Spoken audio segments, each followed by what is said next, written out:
Studio green films Gnanavelraja தயாரிப்பில் சூர்யா நடிக்கும் Kanguva November 14 முதல் திரையரங்குகளில். குறைந்த விலை நிறைந்த தரம், தங்கள் தேவைகள் அனைத்தும் ஒரே இடத்தில். Jayachandran. GT Holidays, South India's #1 travel brand. You know you are special when you're with GT Holidays. கல்யாணத்தை பெருசா செய்ய சொன்னீங்கன்னா நான் பவுனை குறைச்சிருவேன். எவ்வளவு பவுன் போடுறேனோ அதை குறைச்சிருவேன். அதுக்கே அந்த அம்மாவுக்கு மனசு சமாதானம். இவங்க மாப்பிள்ளைக்கு ஏதோ போடுறாங்க, அவங்க போடுறாங்க, அதான் நம்ம வழக்கமா பேசுறது தானே. ஹரி, நீ என்ன வசூல்னு முடிவு பண்ணிருப்பியே இப்போ? அதெல்லாம் இல்லை மேடம், நான் வரதட்சணை வாங்க மாட்டேன் என்று சத்தியம் செய்துள்ளேன். அல்ல, வரதட்சணை வாங்க மாட்டேன். அந்த கையில மோதிரம், கழுத்துக்கு ஒரு இல்லை மேடம், எனக்கு அதுல ஆசை கிடையாது. வாழ்க வாழ்க வாழ்க. கல்யாண கனவுங்கிறது எல்லாருக்கும் இருக்கும். உங்களுக்கும் சீக்கிரமே கனவு வரும், கவலைப்படாதீங்க, சரியா? இவ ஃபோன் பண்ணது அந்த பையனுக்கு. அன்னைக்கு நைட்டு அந்த பையனுக்கு ஃபோன் பண்ணியிருந்தாலு, என்ன எவ்வளவு நாளா உங்களுக்குள்ள இந்த தொடர்பு, காதலிச்சிங்களா இல்ல எல்லாமே முடிஞ்சுதா அப்படின்னு கேட்கிறான். இவளுக்கு மானமே போகுது. அப்புறம் அவங்க அம்மாட்ட கேட்டால், உன் புள்ள அலையிற, அதுக்கு நான் என்ன பண்ணிட்டோம், என் பையன் முடியுமா அப்படின்னு அந்த அம்மா வேற விதமான டயலாகில் பேசுது. அத்தனை பசங்களோட இருந்துட்டு வந்திருக்குது, அதுக்கு என்ன அப்படின்லாம் பேசியிருக்காரு. இந்த பொண்ணு சொல்லிட்டா, இனி எனக்கு இந்த பையனோட வாழ்க்கை வேண்டாம். என்னை அந்த பையனோட இனி போய் வாழ சொன்னீங்கன்னா நான் தற்கொலை பண்ணி செத்து போயிடுவேன், நான் இருக்கவே மாட்டேன்.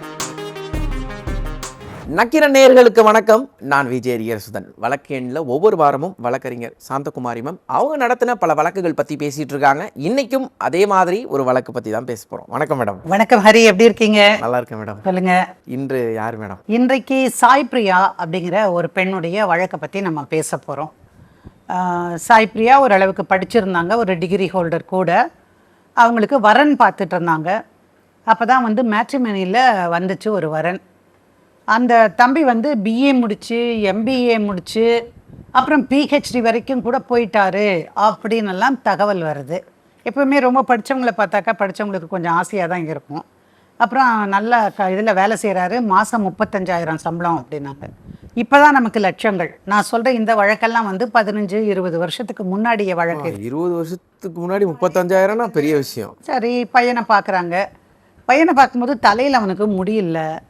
அப்போ அவங்க அம்மா பேசுகிறாங்க, என் பையன் மகா புத்திசாலிப்பா, தலையில் முடியலன்னு நினைக்காத, அவன் உனக்கு என்ன வேணாலும் செய்வான். 35,000ங்கிறது லிமிட்டே கிடையாது தெரியுமா? அவன் சம்பாதிச்சானா லட்சக்கணக்கில் சம்பாதிக்க போகிறான், நீ பாரு, எல்லாம் உனக்கு தான்மா அப்படின்லாம் சொல்கிறாங்க. பார்க்குறா, பையனை பார்த்தா நீட்டாக தான், நல்லா தான் இருக்குது, தலையில் கொஞ்சம் முடியல அவ்வளோதானே அப்படின்னு சொல்லி நினைக்கிறா. அப்புறம் அவள் சொல்கிறா, இல்லை எங்கள் அப்பா அம்மா என்ன சொல்கிறாங்களோ நான் அதை ஏற்றுப்பேன் அப்படின்னு சொல்கிறாங்க. அப்புறம் அவங்க அப்பா அம்மா கிட்ட எல்லாம் நல்லா பேசுகிறாங்க. ஏங்க, நீங்கள் கல்யாணத்தை கூட பிரமாதமாக பண்ண வேண்டியது இல்லைங்க, சிம்பிளாக பண்ணிவிடுங்க அப்படிங்கிறாங்க. சரி, சிம்பிளாக பண்ணிடலாம், ஒரு கோயிலில் வச்சிடலாமா கல்யாணத்தை அப்படிங்கிறாரு அவங்க அப்பா. ஐயோ அப்படி இல்லைங்க, செலவு குறைச்சலாக பண்ணால் போதும் அப்படின்னு. இங்கே பாருங்கள், கல்யாணத்தை பெருசாக செய்ய சொன்னீங்கன்னா நான் பவுனை குறைச்சிருவேன். எவ்வளோ பவுன் போடுறேனோ அதை குறைச்சிருவேன். குழந்தைகளுக்கு அது சேமிக்கணும்னு நீங்கள் நினச்சிங்கன்னா நான் ஒரு 25 பவுன் போடுவேன். ரிசப்ஷன்னு ஒன்று வைப்போம், கோயிலில் கல்யாணம் பண்ணிவிட்டு நல்லா பண்ணுவோம். அதுக்கே அந்த அம்மாவுக்கு மனசு சம்மதம் இல்லை. ஸோ நிறைய எதிர்பார்க்குறாங்க அப்படின்னு இந்த பொண்ணுக்கு பட்டது. அப்பா வேண்டான்னா விட்டுறலாம்ப்பா அப்படின்னு. ஏம்மா உனக்கு மாப்பிள்ளையை பிடிக்கல? அப்பா எனக்கு பிடிக்கும் பிடிக்காதுங்கிறதே கிடையாது, நீங்கள் யாரை சொன்னீங்கனாலும் நான் கல்யாணம் பண்ணிப்பேன். இல்லைம்மா பார்த்துக்கலாம், கல்யாணம் பண்ணிக்கலாம், பையன் நல்லா படிச்சிருக்கிறான், இந்த படிப்புக்கு வெளிநாட்டிலலாம் வேலை கிடைக்கும், பிஹெச்டி மட்டும் முடிச்சிட்டான்னா அவன் ஃபாரினுக்கு போவேன்னு சொல்லுவாங்க, அதனால் உனக்கும் அது சந்தோஷமாக தான் இருக்கும், நீ அங்கே போனால் இன்னும் மேற்படிப்பை படிக்கலாம். ஓகே சரி அப்படின்னு சொல்லிடுறாங்க. பேருக்கு ஒரு நிச்சயதார்த்தம் நடக்குது. இவங்க மாப்பிள்ளைக்கு ஏதோ போடுறாங்க, அவங்க போடுறாங்க, அதான் நம்ம வழக்கமாக பேசுறது தானே. ஹரி, நீ என்ன வசூல்னு முடிவு பண்ணியிருப்பியே இப்போ? அதெல்லாம் இல்லை மேடம், நான் வரதட்சணை வாங்க மாட்டேன் என்று சத்தியம் செய்துள்ளேன். அல்ல, வரதட்சணை வாங்க மாட்டேன். அந்த கையில மோதிரம், கழுத்துக்கு ஒரு. இல்லை மேடம், எனக்கு அதுல ஆசை கிடையாது. வாழ்க வாழ்க வாழ்க. அப்புறம் இவங்க கொடுக்குறாங்க, அவங்களும் ஏதோ கொஞ்சம் செய்கிறாங்க. அப்புறம் முதல்ல ஒரு மாதம் வரைக்கும் பேசவே விடுறதில்ல அந்த பையனோட.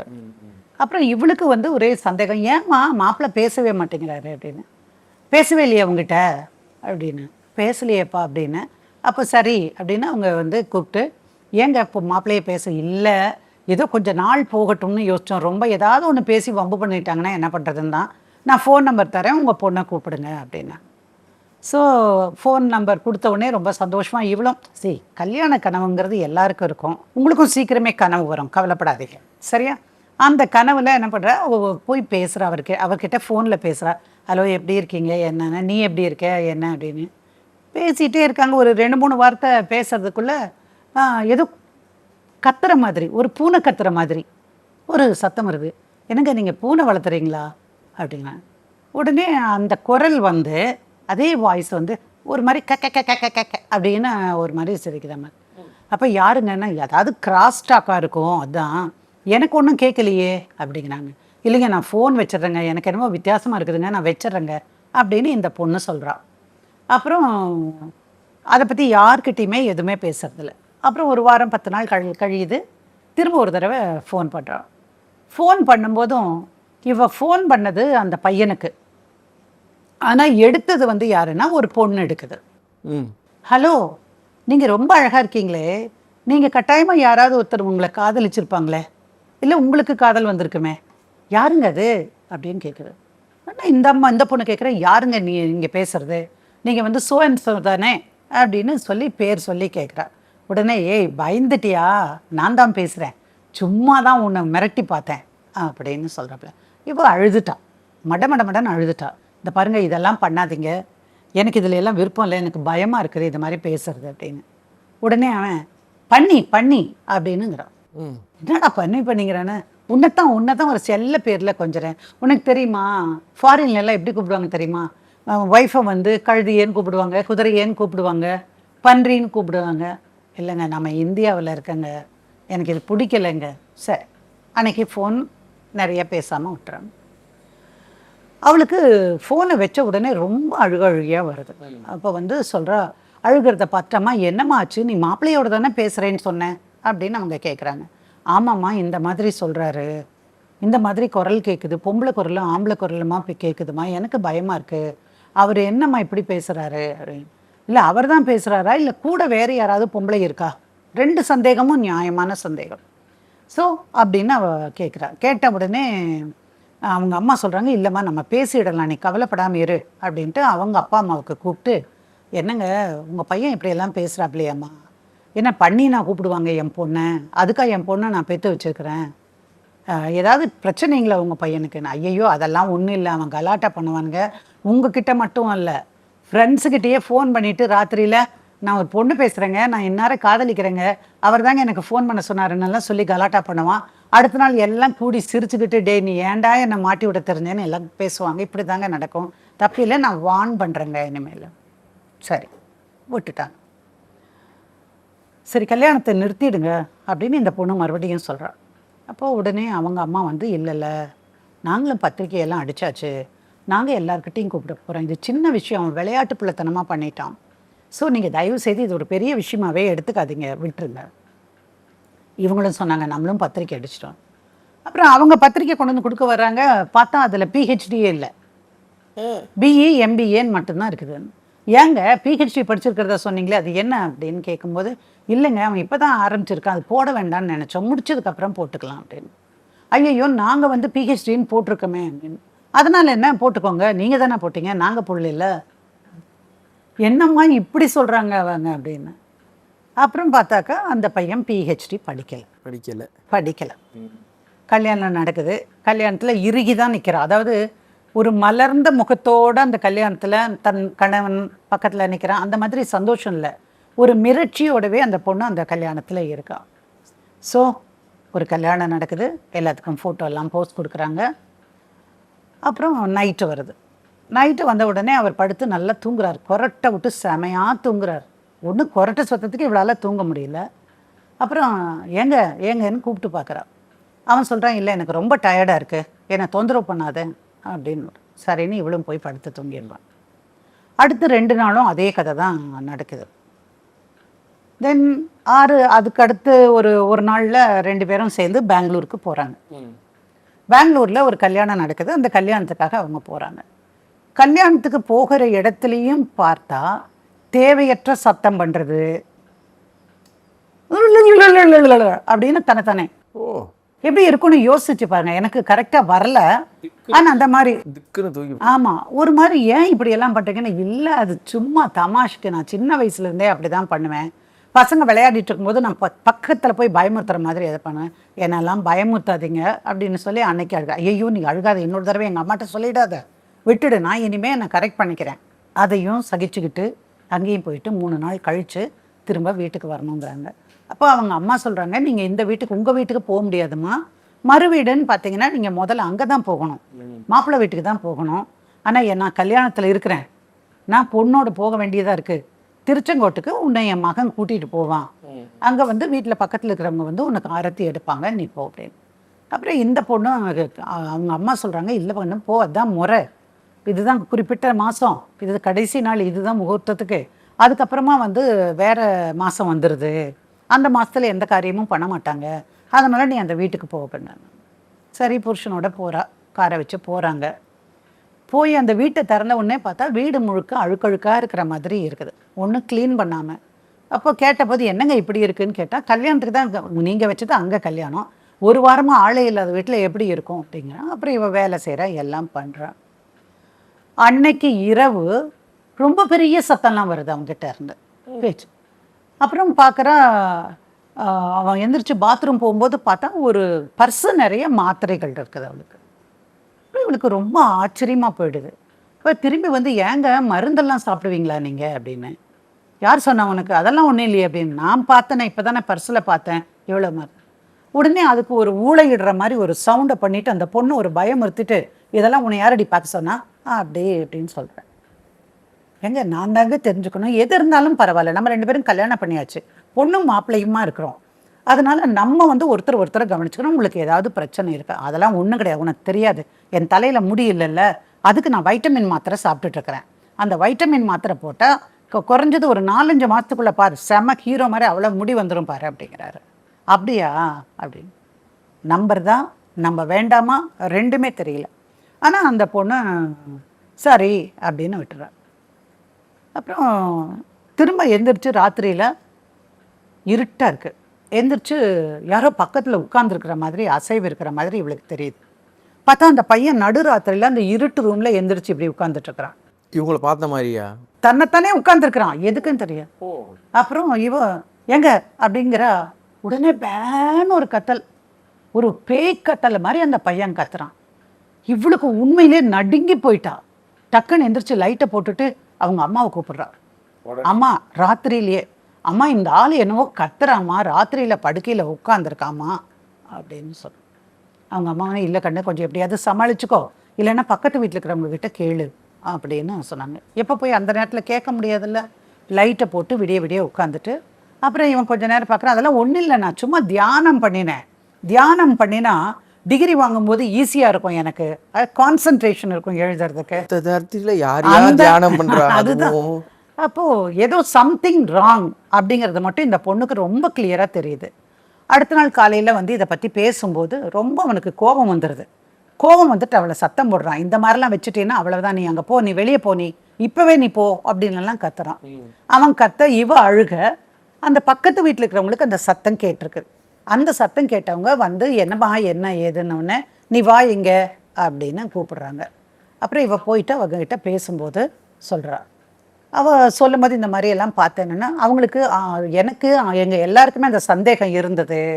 அப்பப்போ வேறு வேறு மாதிரி சத்தம் வரும். ஒரு நாளைக்கு பார்த்தா கழுதை கத்துற மாதிரி இருக்கும், ஒரு நாளைக்கு பூனை கத்துற மாதிரி இருக்கும், ஒரு நாள் நாய் குலைக்கிற மாதிரி இருக்கும், அப்புறம் யாரோ 2 பேர் பேசுகிற மாதிரி இருக்கும், அப்புறம் இந்த ஆந்தையெல்லாம் ராத்திரியில் அந்த கத்தும் பாருங்க, அந்த மாதிரி இருக்கும். எங்களுக்கு ரொம்ப நாளாகவே இந்த சந்தேகம் இருந்தது, நான் முதல் நாள்லேருந்து உங்களை நான் வாட்ச் பண்ணுறேன் அப்படின்னு அந்த அம்மா சொல்லவும், சரின்னு இந்த பொண்ணு இதெல்லாம் சொல்லிவிட்டு நேராக வந்து அவங்க அப்பா அம்மாவுக்கு கூப்பிட்டு, நீங்கள் வந்து பொண்ணை கூட்டிகிட்டு போயிடுங்க அப்படின்னு சொல்கிறாங்க.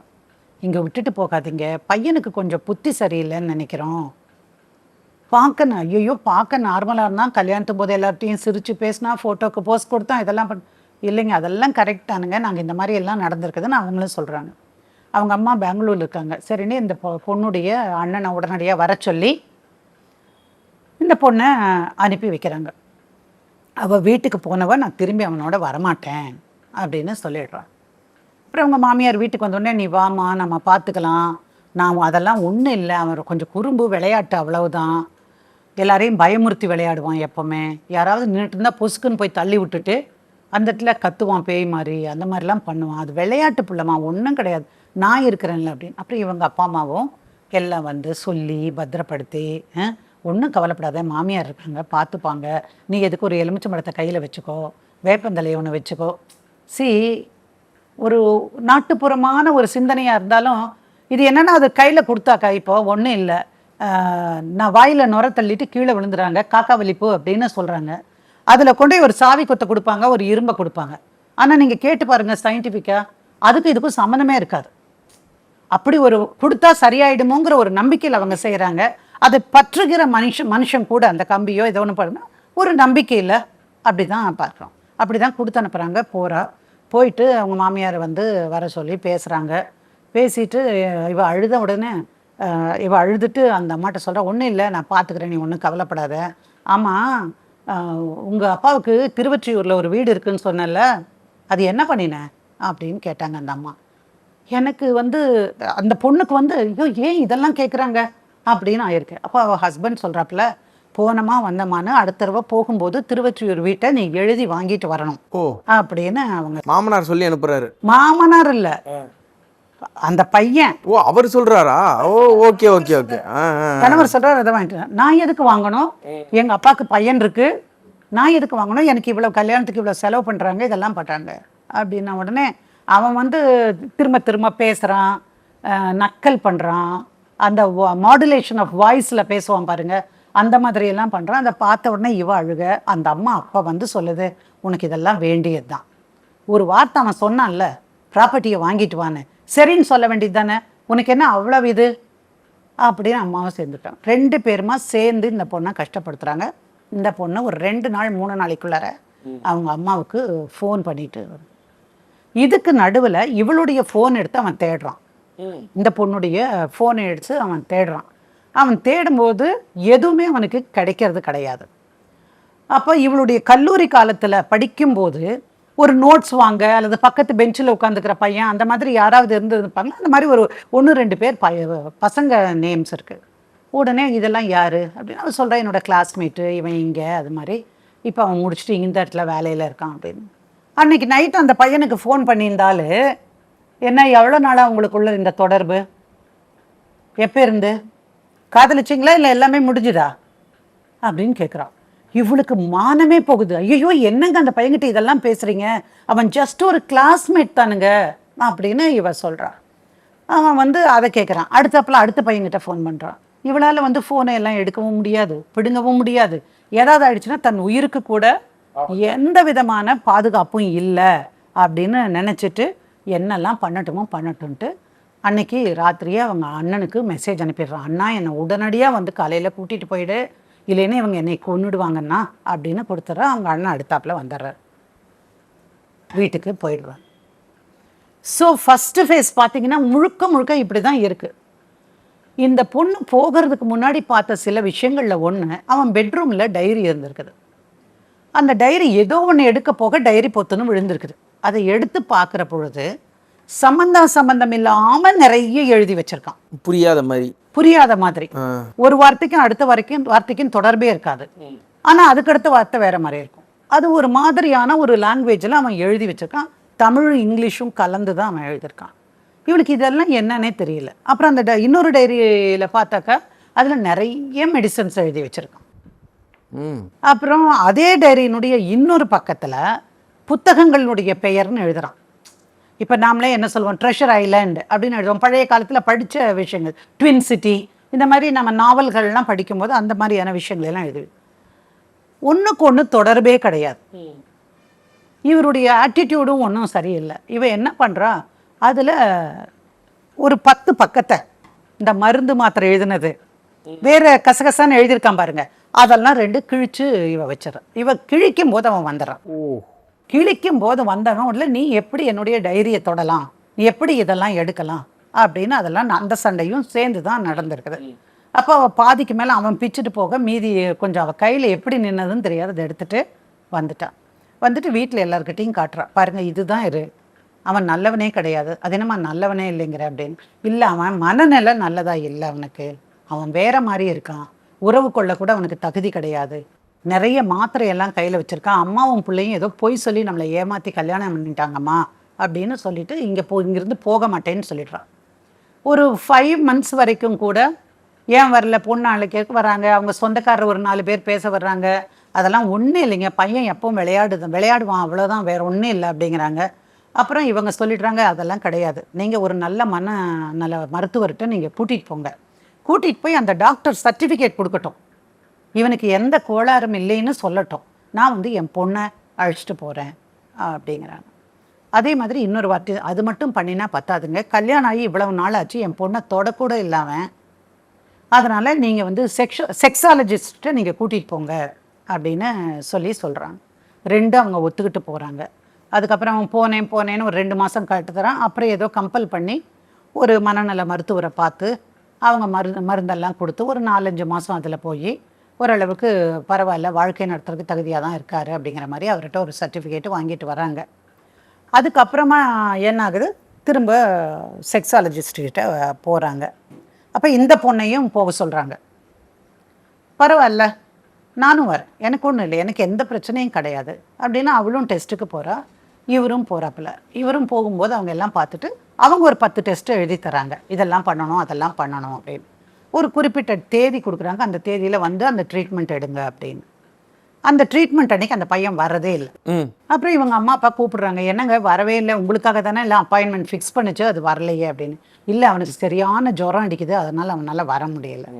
அப்போ ரீஅப்பாயின்மெண்ட் வாங்கிக்கலாம் அப்படின்னு சொல்லி ரீஃபிக்ஸ் பண்ணிக்கலாம் அப்படின்னு சொல்லிட்டு அவங்க அப்பாயின்மெண்ட்டை மாற்றி வாங்குறாரு. அதுக்கப்புறமா அந்த பையன் வரதில்லை. இப்போ நீங்கள் சொல்லுங்கள், ஒன்று வந்து க்யூர் பண்ணிக்கலாம். ஆமாம், அதாவது மருத்துவத்துறை இன்னைக்கு நிறைய வளர்ந்துருக்கு. நீங்கள் முடியலைன்னா கூட அதை முடிய வைக்கிறதுக்கு என்ன பண்ண முடியுமோ அதை வந்து அவங்க வழிகள்லாம் சொல்ல முடியும். ஸோ இந்த விஷயத்தை வந்து பார்க்குறாங்க, ஒத்தே வரல. அப்புறம் அவங்க அம்மாட்ட கேட்டால், உன் பிள்ளை அலையிற, அதுக்கு நான் என்ன பண்ணிட்டோம், என் பையன் முடியுமா அப்படின்னு அந்த அம்மா வேறு விதமான டயலாகில் பேசுது. அது காலேஜுக்கிட்ட போச்சு, எத்தனை பேரோ அது என்ன, அந்த ஒரு 2-3 பேரெல்லாம் இருக்குது பாருங்கள், அதெல்லாம் சொல்லி அத்தனை பசங்களோடு இருந்துட்டு வந்திருக்குது, அதுக்கு என்ன அப்படின்லாம் பேசியிருக்காங்க. இந்த பொண்ணு சொல்லிட்டா, இனி எனக்கு இந்த பையனோட வாழ்க்கை வேண்டாம், என்னை வந்து அந்த பையனோட இனி போய் வாழ சொன்னீங்கன்னா நான் வந்து தற்கொலை பண்ணி செத்து போயிடுவேன், நான் இருக்கவே மாட்டேன் அப்படின்னு சொன்னதுக்கப்புறம் தான் அவங்க அப்பா அந்த பொண்ணை அழைச்சிட்டு இங்கே வர்றாரு. இப்போ அவங்க வந்து சொன்ன கதையைத்தான் நான் உங்ககிட்ட சொல்லிட்டு இருந்திருக்கிறேன் இவ்வளவு நேரமும், சரியா?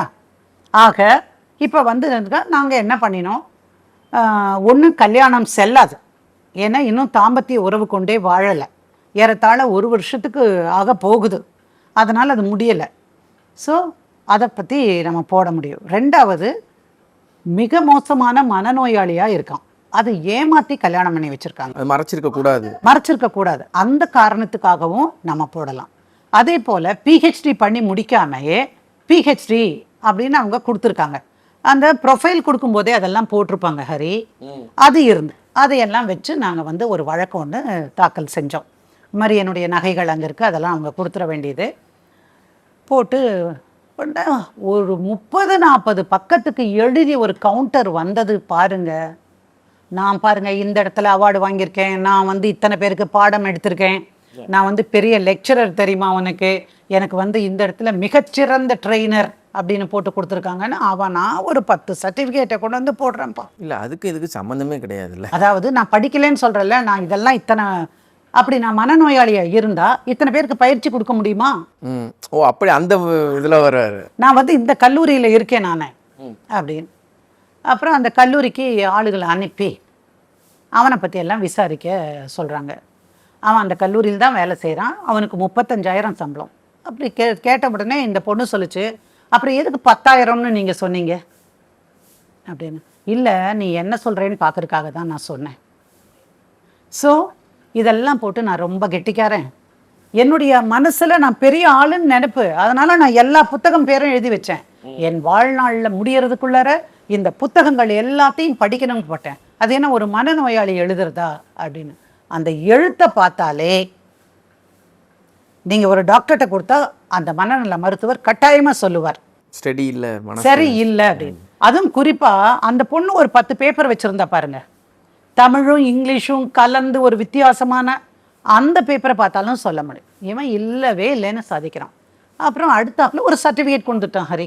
ம் பார்த்தா ஒரு செக்ஸாலஜிஸ்ட் ரொம்ப ஃபேமஸ் நம்ம சென்னையில் இருக்கிறவர்கிட்ட ஒரு அதில் அந்த இதில் கம்ப்ளீட்டாக பிரமாதமாக இருக்கான் இந்த பையன், இவனுக்கு எந்த தொந்தரவும் இல்லை, எந்த குறைபாடும் கிடையாது, இவனுக்கு குழந்தை பிறக்கிறதுக்கான அத்தனை வாய்ப்புகளும் இருக்குது, தாம்பத்திய உறவு கொண்டு இவங்க வாழ்றதுக்கு தகுதி உடையும், இதெல்லாம் போட்டுருக்கு. எனக்கு புரியாத விஷயம், எப்படி இவன் வந்து அங்கே போகவே இல்லை. ம் எங்களுக்கு போட்டதில் டாக்குமெண்ட் வந்திருக்குது. ம் ஸோ நான் என்ன சொன்னேன், இந்த டாக்குமெண்ட் உண்மையா பொய்யான்னு தெரியாது, ஆனால் இதுக்கு முன்னாடி டெஸ்ட் எல்லாம் எழுதி கொடுத்த போது ஒன்று கொடுத்துருக்காங்க பாருங்க, அந்த ஃபார்மேட்டில் லெட்டர் ஹெட் இருக்கும், ஆ தெரியும் இல்லையா, இன்ன ஹாஸ்பிட்டல், அந்த அட்ரஸ்ஸு, என்ன தேதிக்கு வந்தாங்க, இதில் சேம் பேட்டர்ன் இருக்குது இதில். அப்போது இது அவங்க கொடுத்துருக்கவும் வாய்ப்பு உண்டு. ஆனால் ஒரு விஷயம், நீங்கள் என்ன பண்ணுறீங்க, அந்த தேதியில் அந்த ஹாஸ்பிட்டலுக்கு இவர் போனாரா, அந்த ரெஜிஸ்டர்ல இருக்கும்ல, ரெஜிஸ்டர்ல இருக்கும். அது மட்டும் இல்ல, அங்கேயும் கேட்கலாம், இந்த டெஸ்ட் எல்லாம் பண்ணிருக்காரு, ரெக்கார்ட்ஸ் மிஸ் ஆயிடுச்சு அப்படின்னு சொல்லி, மேடம் நான் அவரோட ஒய்ஃபு அப்படின்னு சொல்லிட்டு நீ போய் அதெல்லாம் கொடுத்துட்டு நீ கேட்டு பாரு. நல்லா அழகா ப்ளே பண்ணினாங்க அவங்க. அங்க போய் அப்படி ஒரு சம்பவமே நடக்கல, அந்த மாதிரி ஒரு ஆளே வரல. சரி பிளட் டெஸ்ட் கொடுத்துருக்காங்கன்னு சொல்றாங்க. அன்னைக்கு பிளட் டெஸ்ட் எடுத்தவங்க பேர் என்ன பண்ணினாங்க, இவங்க போலீஸில் ஒருத்தர் தெரிஞ்சவர் இருந்தாங்க இவங்களுக்கு, அவங்களையும் உள்ளே கூட்டிகிட்டு தான் போனாங்க. இப்போது பயம் இல்லாமல் எடுத்தாங்க எல்லா விஷயத்தையும், ஒன்றுமே இல்லை. ஸோ நாங்கள் அதுக்கப்புறம் இங்கே வந்துட்டு கோர்ட்டில் வந்துட்டு என்ன பண்ணோம், இந்த பையன் அந்த பழைய லெட்டர் ஹெட் ஃபார்மேட் இருக்குல்ல, அதில் வச்சோ அல்லது அங்கே உள்ள யாருக்காவது காசு கொடுத்தோ இந்த மாதிரி ஒன்று தயார் பண்ணி வச்சிருக்கிறான் அப்படின்ட்டு நாங்கள் என்ன பண்ணோம், சுபினான்னு ஒன்று அனுப்புவோம். இந்த தேதியில் இந்த பெயருடைய நபர் இந்த இடத்துல வசிக்கிறவர் வந்து எடுத்தாரா டெஸ்ட்டு, அவர் எடுத்ததுக்கான ஆவணங்கள் என்ன, அவருக்கு டெஸ்ட் பண்ணியிருக்கிறதாக சொல்லியிருக்காங்க, அந்த டாக்குமெண்ட்ஸ் எல்லாத்தையும் கோர்ட்டார் முன்னாடி ப்ரொடியூஸ் பண்ணுங்க. இந்த பெட்டிஷன் போட்டது தான் ஹரி, ஆல் அப்ஸ்டாண்டிங் ஹரி, வரவே இல்லை ஹரிவன். சுபீனா போனதுக்கு அப்புறம் சபீனா போட்டு தோச்ச மாதிரி ஆளே காணோம். சரி இவன் வருவான்னு பார்த்துக்கிட்டு இருந்தாங்க. அப்புறம் ஒரு நாள் கூட அவன் வரல, எக்ஸ்பார்ட்டியாக தீர்ப்பு ஆகும் போல இருந்தது. அந்த டைமில் நான் என்ன பண்ணேன், இவளோட நகைகள் கொஞ்சம் அங்கே இருக்குது, இவளுடைய பாத்திரம் பண்ணம் கொஞ்சம் இருக்குது, இதெல்லாம் நம்ம வாங்கித்தாகணும். அதனால் என்ன பண்ணினா ஒரு நோட்டீஸ் ஒன்று அனுப்பணும். இந்த நோட்டீஸ் கண்ட இத்தனை நாளுக்குள்ள 7 நாளைக்குள்ளர இந்த நகையும் இதுவும் வரலன்னா போலீஸ் உனக்கு வீட்டுக்கு வரும், கம்ப்ளைண்ட் லாட்ஜ் பண்ணோம், போலீஸ் உனக்கு வீட்டுக்கு வரும். யாரோ ஒருத்தர் மூலமாக அந்த நகைகள்லாம் வந்து எங்களுக்கு சேர்ந்தது. கரெக்டாக. ஆனால் அதுக்கப்புறம் அவன் வரவே இல்லை, அவன் வீட்டில் அவன் இல்லவும் இல்லை, எல்லா பக்கமும் தேடி பார்த்தான். நான் நினைக்கிறேன் இதை போய் தேடுற அளவுக்கு வர்த்தி பர்சன் அவன் இல்லை, கண்டிப்பாக கிடையாது, கண்டிப்பாக கிடையாது. ஒரு பொண்ணை முழுக்க ஏமாத்திரு, அந்த பையன் மட்டும் இல்லை அவங்க அம்மாவும் சரியான கெட்டிக்காரியாக இருக்கணும். அதனால் இனி அந்த வாழ்க்கை வேண்டான்னு சொன்னதுனால இந்த பொண்ணு கேட்ட மாதிரியே எக்ஸ்பார்ட்டியாக உத்தரவு வந்துச்சு. உண்மையில் அந்த ஆள் போட்டிருக்கிற கவுண்டரை பார்த்தா, அடடா இவ்வளவு நல்ல பையனா, உங்களையே நம்ப வச்சு, என்னையன்னு இல்லை யாரையுமே நம்ப வைக்கிற மாதிரியான ஒரு விஷயம் அது. சரியா? அப்படியெல்லாம் போட்ட பிறகு கூட நல்ல வேளை எனக்கு அந்த பொறி தட்டுச்சு, இதில் ஏதோ ஒரு மிஸ்டேக் இருக்கணும் அப்படின்னு. சரி போய் பாருங்கன்னா அந்த மாதிரி ஒரு ஆளும் அன்னைக்கு வரலன்னு தெரிஞ்சதுக்கு அப்புறமா மற்ற விஷயங்கள்லாம் எடுக்க முடிஞ்சது. எப்படியோ வந்து உண்மையாக சொல்ல போனால் சாய்பிரியாவுடைய வாழ்க்கையில் இது ஒரு பெரிய விஷயமா நான் பார்க்குறேன். எந்த பிரச்சனையும் இல்லாமல் என்னென்னவோ நாடகம் ஆடி பார்த்துருக்கான். அவனுக்கு மூளை இருக்குது, கிரிமினல் தான், அதெல்லாம் இல்லைன்னே சொல்ல முடியாது, கிரிமினல் மைண்ட் அவனுக்கு. அதனால தான் இந்த மாதிரி ரெக்கார்ட்ஸ் கிரியேட் பண்ணியிருக்கான், ஃபோனில் அந்த பொண்ணை மிரட்டுறான், நீ காதலிச்சிருக்கேன்னு கேட்குறான். அந்த மாதிரி ஒரு ஆள்கிட்ட இருந்து தப்பிச்சு இந்த வர்றதுக்கு இந்த கேஸில் நான் அவளுக்கு உத்தரவு வாங்கி கொடுக்க முடிஞ்சது. கல்யாணம் செல்லாது அப்படின்னு நீதிமன்றம் தீர்ப்பளிச்சது. ஆனால் பல பேருக்கு இது உதாரணமாக இருக்கும். நம்ம எக்காரணத்து கொண்டு ஏதாச்சும் ஒரு விஷயம் மன ரீதியாகவோ மற்ற விஷயங்கள் ரீதியாகவோ மறைச்சோன்னா சுபினா நமக்கு வரும். ஆமாம், அதுவும் இல்லாமல் மனநிலை சரியில்லாத அது அவங்களுக்கு வந்து கல்யாணம் பண்ண முடியாது, அப்படி கல்யாணம் பண்ணால் செல்லாது. ஓகே, அது அப்படி ஒரு விஷயம் வந்து நம்மளுடைய ஹிந்து திருமண சட்டத்தில் இருக்குது. ஓகே, சுபம். சுபம். சினிமா தளபதி இன்று அரசியல் தலைவர். தடைகள் 1000 கடந்த கதைகள் சொல்லும் விறுவிறுப்பான நக்கீரன் பப்ளிகேஷன் புத்தகங்கள் உங்கள் நக்கீரன் பதிப்பகத்தில். நக்கீரன் டிவிக்கு சப்ஸ்கிரைப் செய்யுங்கள். உங்கள் ஆதரவே எங்கள் பலம். ஆசிரியர்களுக்கு நண்பனாகவும் மாணவர்களுக்கு ஆசானாகவும் திகழும் தேர்வு வழிகாட்டி. ஒவ்வொரு பாடத்திற்கும் அனுபவமிக்க ஆசிரியர்களின் துல்லியமான தெளிவான விடைகள். CNC இருக்கு, தேர்வு பயம் எதற்கு? இது தீரன் பப்ளிஷிங் ஹவுஸ் விற்பனை வெளியீடு.